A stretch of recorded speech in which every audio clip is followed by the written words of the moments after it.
Hello everybody, आज हम start कर रहे हैं यूनिट 1 टीचिंग एप्टीट्यूड का पार्ट 4। हमने 3 पार्ट्स के वीडियोस ब्लूम्स टैक्सोनॉमी वगैरह ऑलरेडी बना दिए। इन केस आपने वो नहीं देखी है तो please watch that and then come on this video. Okay, अब हम बिना टाइम वेस्ट किए स्टार्ट कर रहे हैं 5E मॉडल। देखिए, हमने पहले वीडियोस में पढ़ा है अश्योर मॉडल है। उसके अंदर क्या है, आपको सीक्वेंस में पूछ लेते हैं सब चीजों को स्टेप सेट करने का। And you know that since it is ASSURE model तो उसके इनिशियल ए से S S U R E ऐसे स्टार्ट हो रहे हैं, right? You can understand what I am saying, right? पर अगर आपसे 5E मॉडल पे क्वेश्चन आता है, these are the 5 E's that we'll talk about: engage, explore, explain, elaborate and evaluate. अब आपको ये 5 E पेपर में दे देते हैं और बोलते हैं सीरियल ऑर्डर में सेट करो। ठीक है, पेपर में भूल जाते हैं हम जाकर, तो जहां पर प्रॉब्लम है वहां पर हमारी स्टोरी एंटर करती है। आज हम एक स्टोरी से इन 5 E को लर्न करेंगे। ठीक है, मान लीजिए X और Y की सगाई होती है, X और Y की एंगेजमेंट होती है। ठीक है, अब ये पुराना जमाना नहीं है कि एंगेजमेंट हुई और शादी कर लो। एंगेजमेंट होती है तो मिस्टर एक्स और मिस वाई सोचते हैं कि चलो थोड़ा दुनिया घूम के आते हैं, थोड़ा एक्सप्लोर करते हैं, देखते भी हैं हमारे लाइक्स डिसलाइक्स सेम है कि नहीं है। ठीक है, तो एंगेजमेंट हुई mister X and miss Y की। उन्होंने कहा चलो दुनिया एक्सप्लोर करके आते हैं। अब मिस वाई ना थोड़ी सीधी लड़की थी, उसे कुछ समझ ही नहीं आ रहा था। वो हर चीज को देख के मिस्टर एक्स से क्वेश्चन पूछ रही थी और मिस्टर एक्स एक्सप्लेन कर रहे थे। पूरा एक्सप्लेनेशन खत्म होने के बाद मिस वाई बोलती है मतलब, तो मिस्टर एक्स को इलॉबरेट करना पड़ रहा था। समझ आया? एंगेजमेंट हुई, दुनिया घूम के आते हैं, एक्सप्लोर करते हैं, कुछ भी समझ नहीं आ रहा है ये क्या है, वो ताजमहल है, ये क्या है, वो समझ नहीं आ रहा है। एक्सप्लेन कर रहे हैं मिस्टर एक्स। मिस्टर एक्स के पूरे एक्सप्लेनेशन के बाद भी मिस वाई कहती है क्या, तो मिस्टर एक्स को इलेबोरेट करना पड़ रहा है। और फिर मिस्टर एक्स लास्ट में इवैल्यूएट करते हैं कि यार सगाई तो कर ली, अब शादी इससे करनी भी है कि नहीं। ठीक है, तो ये एंगेजमेंट से शादी तक का सफर है। Engage, explore, explain, elaborate and evaluate. आप बताइए अब मिस्टर एक्स और मिस वाई को शादी करनी चाहिए या नहीं? So now let's understand 5E model जो है पेपर के लिए क्या क्या चीजें इंपॉर्टेंट है। पहले तो आपको ये 5 E's याद रहने चाहिए सीक्वेंस में, वो आपको स्टोरी से याद रह जाएंगे। उसके बाद ये एक इंस्ट्रक्शनल फ्रेमवर्क है जो बताता है कि आपकी टीचिंग स्ट्रैटेजीज ऐसी होनी चाहिए कि बच्चों को नेचुरली चीज समझ आ जाए, उन्हें लर्न हो जाए। It was developed by BSCS, which is Biological Sciences Curriculum Study. ठीक है, 5 phases हैं: engage, explore, explain, elaborate, evaluate. अब देखो, मिस्टर एक्स और मिस्टर वाई की शादी तो हमने फिक्स की है। एक्चुअली BSCS बोलना क्या चाहता था कि आप कितने भी अच्छे टीचर हो सकते हो, आपका कितना भी अच्छा कंटेंट हो सकता है, पर सबसे पहले आपको बच्चों को एंगेज करना होगा। They should listen to you, they should hear to you, then only you will be able to teach. तो सबसे पहले आपको उन्हें एंगेज करना पड़ेगा, आपको स्टूडेंट्स की अटेंशन को गेन करना पड़ेगा। उसके बाद लेट्स से मुझे नाउन पढ़ाना है तो मैं सीधा नाउन पे नहीं आ सकती। I will have to explore the topic. मेरे को बच्चों से इधर उधर के क्वेश्चंस पूछने होंगे, थोड़ा इन्वेस्टिगेट करना होगा, थोड़ा एक्सपेरिमेंट करना होगा, उन्हें बोलना होगा कि चलो ऑब्जर्व करो। ठीक है, तो थोड़ा एक्सप्लोर करो टॉपिक को।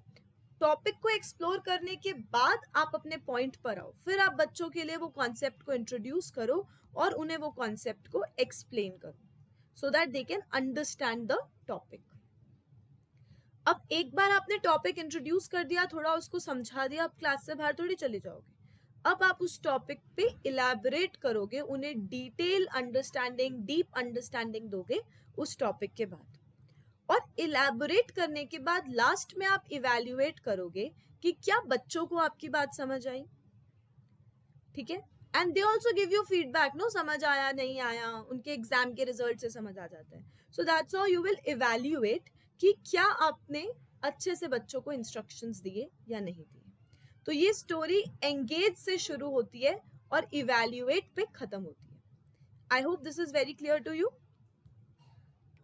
ठीक है, तो ये एक inquiry training model of teaching है जो बोलता है कि बच्चों से क्वेश्चन पूछो और उन्हें चीज़ों तक पहुंचाओ, उन्हें आंसर करो. मेजरली इंक्वायरी ट्रेनिंग मॉडल जो है वो रिचर्ड सचमैन ने दिया है 1960 में.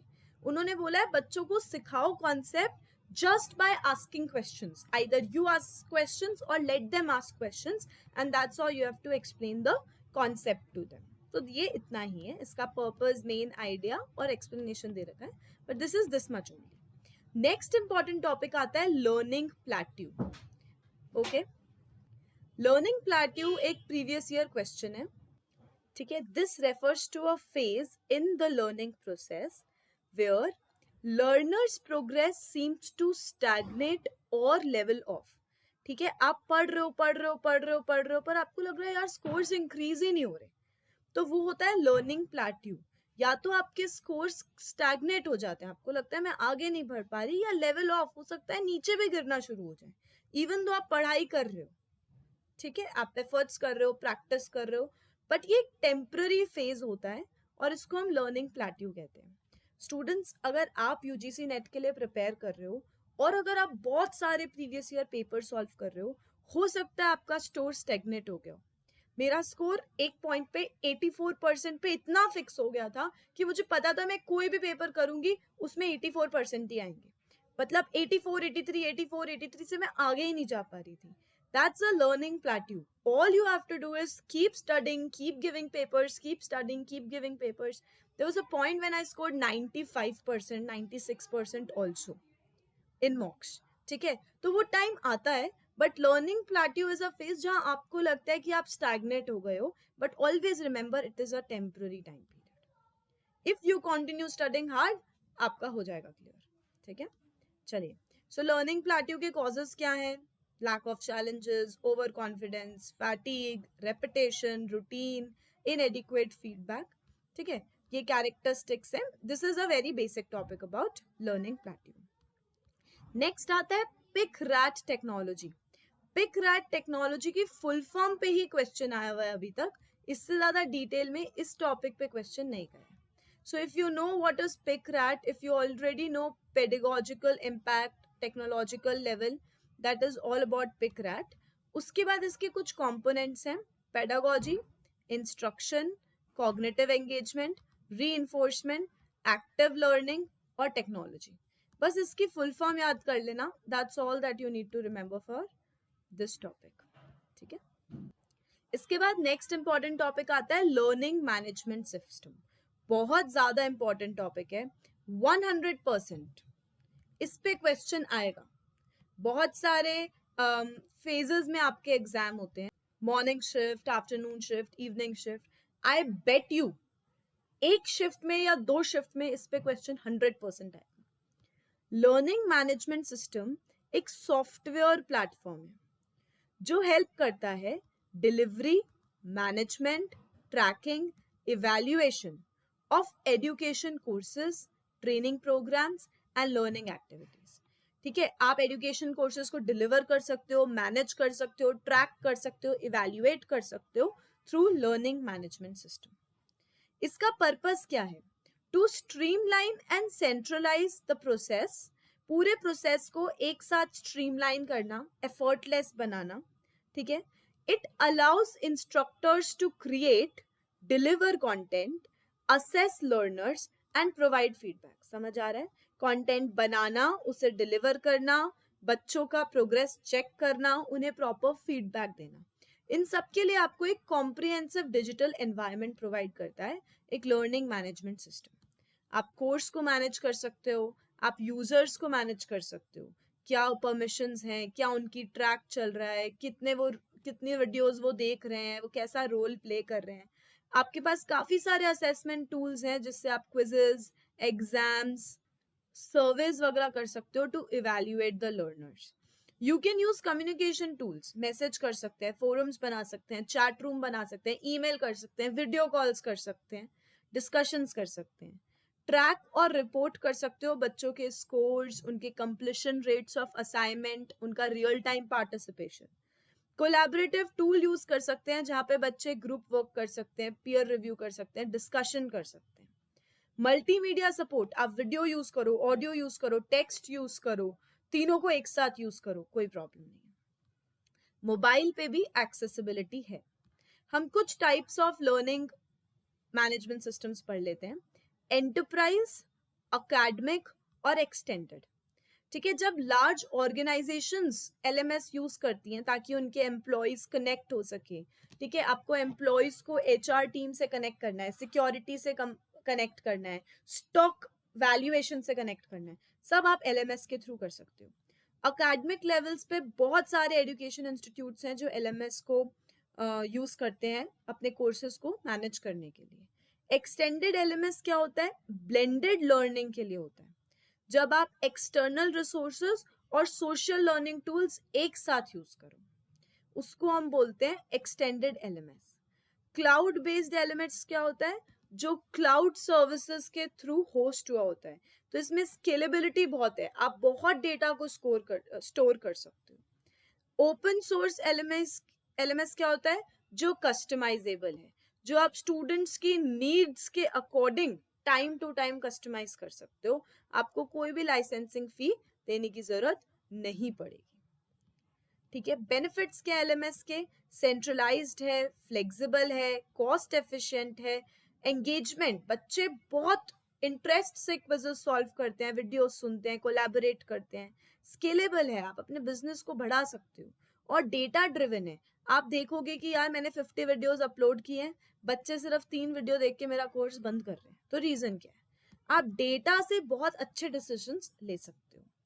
कुछ एग्जाम्पल्स मैंने आपको दे रखे हैं, बहुत सारे एग्जाम्पल्स हैं, आप सब पढ़ना, बहुत अच्छे हैं। ठीक है, जैसे मूडल है, वो ओपन सोर्स एलएमएस है। अब आपको पता है ओपन सोर्स का मतलब क्या है? कस्टमाइजेबल है। ठीक है, बहुत एजुकेशन इंस्टीट्यूट्स यूज करते हैं अपने लेक्चर्स को प्रोवाइड करने के लिए, कंटेंट को डिलीवर करने के लिए। कैनवस है, ब्लैक बोर्ड है, ठीक है, digital black board, then Google classroom है, स्कूलोजी है, टैलेंट एलएमएस है, बहुत सारे हैं। ठीक है, यहाँ पे ये टॉपिक खत्म होता है। नेक्स्ट बहुत इंपॉर्टेंट टॉपिक शुरू होता है, लर्निंग डिसेबिलिटीज। अगर आप लास्ट 10 इयर्स के पेपर उठाओगे तो कम से कम 5 साल, कम से कम 5 इयर्स उनमें से पूछा गया ये क्वेश्चन, इतना इंपॉर्टेंट क्वेश्चन है। There are many learning disabilities. Usually question आता है मैच द फॉलोइंग में, एक साइड डिसेबिलिटीज दी हुई होती है और आपको मैच करना होता है कौन सी डिसेबिलिटी किससे रिलेटेड है, या कभी कभी सीधा पूछ लेते हैं कि डिसलेक्सिया क्या होता है। अगेन हमारा गेम कीवर्ड्स पे है, कीवर्ड्स याद है तो सब ध्यान है, नहीं तो कुछ नहीं। ठीक है, सबसे पहले आता है डिसलेक्सिया। डिसलेक्सिया एक ऐसी लर्निंग डिसेबिलिटी है जो आपकी रीडिंग और लैंग्वेज प्रोसेसिंग में दिक्कत देती है। ठीक है, डिसलेक्सिया में क्या होता है? फॉर एग्जाम्पल मैंने सी लिखा तो आपको 2 मिनट लगेंगे, आप उसको सोच नहीं पाओगे कि ये सी है या ई है।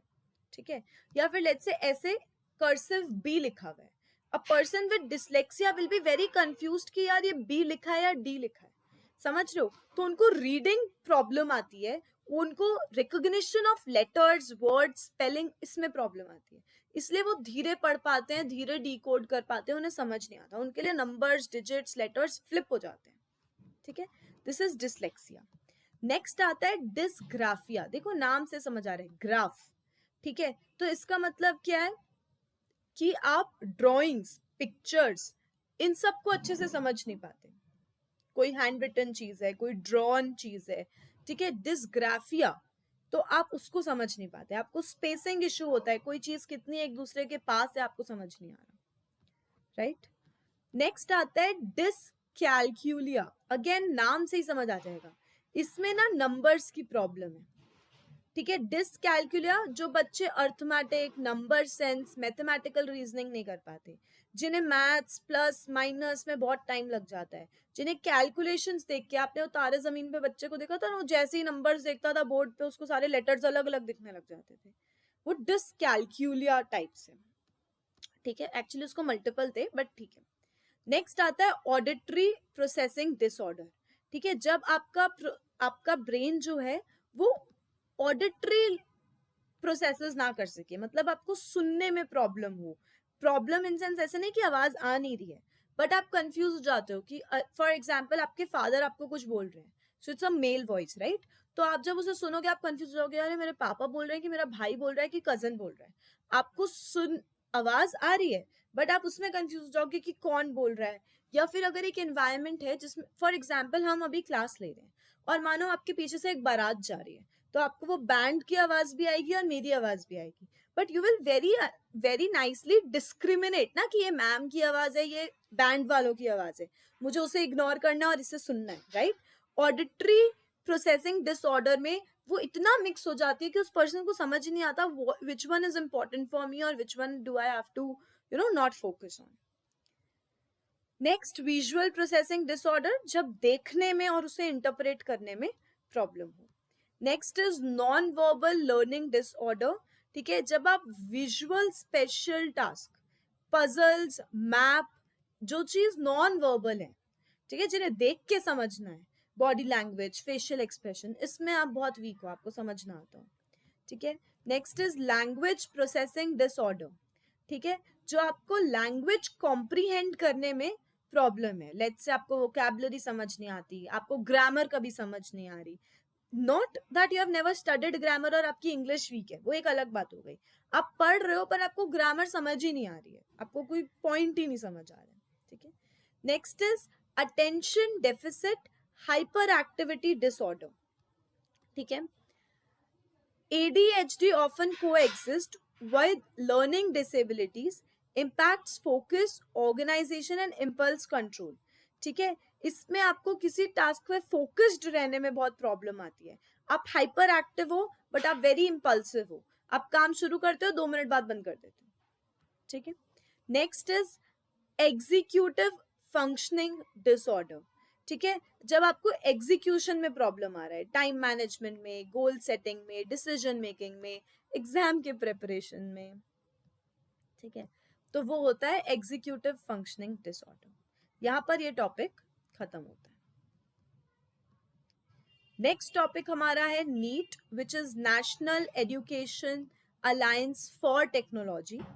थोड़ा सा नया और लेटेस्ट टॉपिक है, ठीक है। गवर्नमेंट ऑफ इंडिया का इनिशिएटिव है अंडर मिनिस्ट्री ऑफ एजुकेशन। ये बोलता है कि हम एआई को यूज करके बहुत अपॉर्चुनिटीज क्रिएट कर सकते हैं और लर्निंग प्रोवाइड कर सकते हैं स्टूडेंट्स को। ये 2019 में वेरी रिसेंटली लॉन्च हुआ है। The main objective is to bridge the digital divide and promote equitable access. देखो, इक्विटेबल वर्ड बहुत इंपॉर्टेंट है, आप इसको इक्वालिटी से कंफ्यूजन मत रखना। इक्वालिटी अलग है, इक्विटेबल अलग है। इक्वालिटी सबको बराबर देना। अगर एक अंबानी है और एक ऑटो वाला है, इक्वालिटी वाली स्कीम कहती है कि सबको 10 रुपए दे दो। इक्विटेबल कहती है जिसको जितनी जरूरत है, अंबानी को तो जरूरत नहीं है, उसको मत दो, और ऑटो वालों को 10 की जगह चाहे 50 दे दो। समझ आ रहा है? सो इक्विटेबल इज जिसको जरूरत है उतना दो, ताकि सब अल्टीमेटली इक्वालिटी पे आ सके। तो इसके गोल्स क्या है? एआई पावर्ड लर्निंग करना, स्किल डेवलपमेंट करना, और एक्सेसिबिलिटी, जो रिमोटेस्ट एरिया है उधर तक भी पहुंचना और अंडर प्रिविलेज स्टूडेंट्स को भी पढ़ाना, ठीक है। So this is all about NEET. इन सब में मोस्ट इंपॉर्टेंट है कि आपको इसकी फुल फॉर्म याद हो, क्योंकि वो बहुत बार पूछ लेते हैं और पूछ सकते हैं इनफैक्ट, ठीक है। नेक्स्ट आता है 6 थिंकिंग हैट्स मॉडल। ये हमने हमारी रेगुलर क्लास में बहुत अच्छे से किया था, तो मैं सिर्फ एक बार ये बता रही हूँ। There is white hat, red hat, black hat, yellow hat, blue hat and green hat. Again इस पे ऐसे ही क्वेश्चन आता है, green hat shows what, red hat shows what, blue hat shows what, ठीक है। व्हाइट हैट जो है वो डेटा से रिलेटेड है, फैक्ट्स से रिलेटेड है। ब्लैक हैट जो है वो डिफिकल्टी, डेंजर्स से रिलेटेड है। ब्लू हैट जो है वो आपके एक्शन प्लान से रिलेटेड है, वो आपके स्टेप्स से रिलेटेड है, कैसे आप अपने गोल्स को अचीव करोगे। रेड हैट मतलब प्यार, फीलिंग्स, हंचेस, इंस्टिंक्ट्स, इंस्टीट्यूशंस, इंट्यूशंस, ठीक है।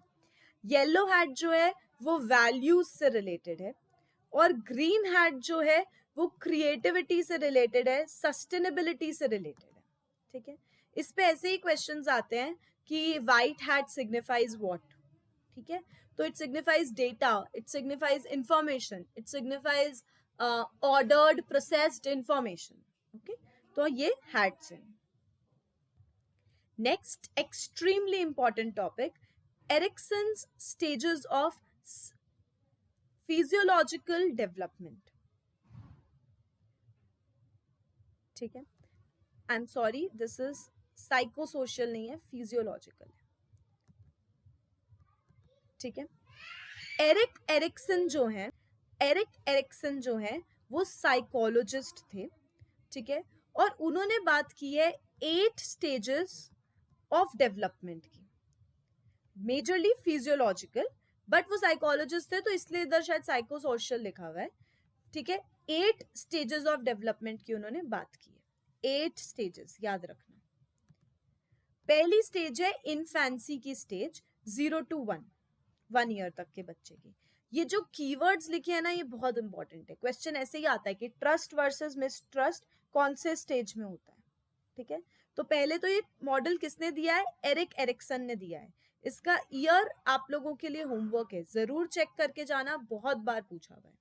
ठीक है, इन्फेंसी पहला 0 to 1 एज, जब बच्चा ट्रस्ट और मिसट्रस्ट होता है. ठीक है, आपने देखा होगा 1 साल का बच्चा अपने मम्मी पापा के पास जाके अलग ही कंफर्टेबल हो जाता है, बाकी किसी के पास भी जाएगा तो रो देता है एक बार, क्योंकि उसे नहीं पता कि यार ट्रस्ट किसे करना है, मिसट्रस्ट किसे करना है. तो वो थोड़ा उस फेज में होता है.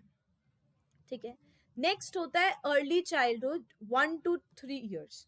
वो थोड़ा ऑटोनॉमी में, शेम में और डाउट में कंफ्यूज रहते हैं कि क्या ये मैं खुद कर सकता हूँ या मैं किसी और को कह दूं मुझे जूते पहना दो, चप्पल पहना दो, खाना खिला दो. ठीक है, तो वो थोड़ा ऑटोनॉमी, वो कुछ चीजों को कहता है कि मैं खुद करूंगा और कुछ चीजों में वो डाउट में होता है, शेम में होता है, तो वो कंफ्यूज रहता है. नेक्स्ट आता है pre school from 3 to 6 years, जब वो इनिशिएटिव लेना चाहता है लेकिन उसको गिल्ट होता है. ठीक है, वो 3 to 6 ईयर प्री स्कूल वाला टाइम है, जब वो चाहता है कि वो कोई इनिशिएटिव ले, लेकिन अगर वो हार जाता है तो थोड़ा सा गिल्ट में भी फील करता है. ठीक है, तो उसे हमेशा क्वेश्चन रहता है यार ये कर लूं कि ना करूं. स्कूल में जाके बच्चे थोड़े ऐसे हो जाते हैं ना.